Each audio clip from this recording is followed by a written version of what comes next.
Hey guys, welcome to day 2. So hopefully from yesterday's video you will have selected your goal, figured out your reason and cemented it down, and selected a time frame in which you want to achieve it. If you haven't yet, that doesn't matter. Take a little bit more time. We can just add this next stage on when you're done. So stage 2. Now this is the tricky part because we're going to go through the bits and pieces you need and the things you're going to come across when achieving your goal. Stage 3 in the next video will be how to make the most out of these identifications and maybe sourcing out the help that you might need. So stage 2, we've set the goal, we have the reason, we have the time frame. Now what? So list the needs and tools to complete. So it's all well and good saying that for myself in 5 years time I want facility X. Now if I just say I want facility X and do nothing more about it and don't identify the things I'm going to need to set myself up for the best possible chance of doing that, I'm going to fail. Just like if you want to lose weight, what tools and needs are you going to need? Well, you're going to need to get yourself in a calorie deficit. What tools are you going to use for that? Well, it might be MyFitnessPal, it might be a set of scales, it might be a plan, it might be a recipe book, things like that. So these are the tools, and the needs might be some sort of, depending on your goal, it might be qualifications, it might be experience, it might be going to certain places and talking to certain people, okay? Because without all of these little bits and pieces, all you have is an idea in your head. Next, identify weakness and obstacles. Now, second bit of psychology for you. If we have a clear vista to our goal, for instance, me wanting to go to a door on the other side of the room, if the pathway is clear, if we have a clear vista from the view from where I am now to the door I want to leave through, it brings positive emotion. I know I can get to that point without any issues. Now, if somebody were to push a chair in front of the way and block my path, that brings negative emotions towards my end goal. So it's very important that we identify our own weaknesses and the obstacles that may come up so that when we see them, they're not as big a problem. So in my case, obstacles, time taken to do courses, the fact that I'm not great at essays. That is something I had to deal with.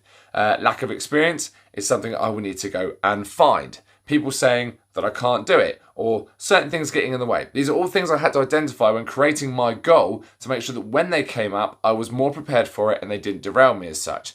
When it comes to weight loss, there's a lot of different factors that come into play. Discipline, motivation, patience.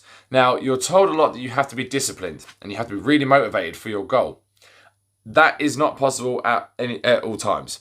It really isn't. Motivation wanes, discipline fails, and you only have a select amount of patience for any one thing. You cannot create more patience. It's one thing I have learned in all my years of training people, that you are supplied with a certain amount of patience. It will grow when you have children or get into a long-term relationship, but it's not going to grow exponentially. You're either a very patient person or you are not. And you have to identify that, because if you aren't addressing that, you're going to fail when the patience runs out quickly. If you're not identifying it and making sure that we're getting over this weakness that we have. Motivation, sometimes it's going to get hard. Sometimes the obstacles that get put in our way are actually bigger than they thought they were going to be, and they will cause us to lose that determination and motivation. But as long as we're aware of them, we can work around them. And finally, get started. So many goals are planned out down to the hilt and are never started because we get stuck in the planning page. Good is good enough. Perfect can be built on afterwards. If you have a good solid goal, perfectly good reason to do it, a reasonable time frame, you've got the tools to complete that are necessary, and you've identified your weakness and obstacles so you know what you're going to come up against, get started now. This is where this New Year's resolution thing comes in, and where most people fall off the wagon, or every time someone says they're going to start something up, they do too much in this point and too much at this point. They're not clear on their goal. They've set too short a time frame, or maybe sometimes too long a time frame, so then the obstacles pile up, they're going to get in their way, and they never get started. So probably the most crucial part of all of this, get your needs and tools to complete, identify weakness and obstacles, but must get started. You need to get on this right away, because you're not going to achieve your goal if you don't start it. So today's homework, as reflected on the board, you've got your first list. Let's get those needs and tools to complete down. Figure out what you're going to need to give you the best possible chance of completing.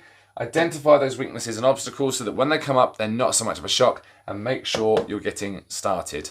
Next video will be on how to get past this bit. So we're going to expand on the weaknesses and obstacles and how you can get the best possible chance of achieving your goals. Speak soon.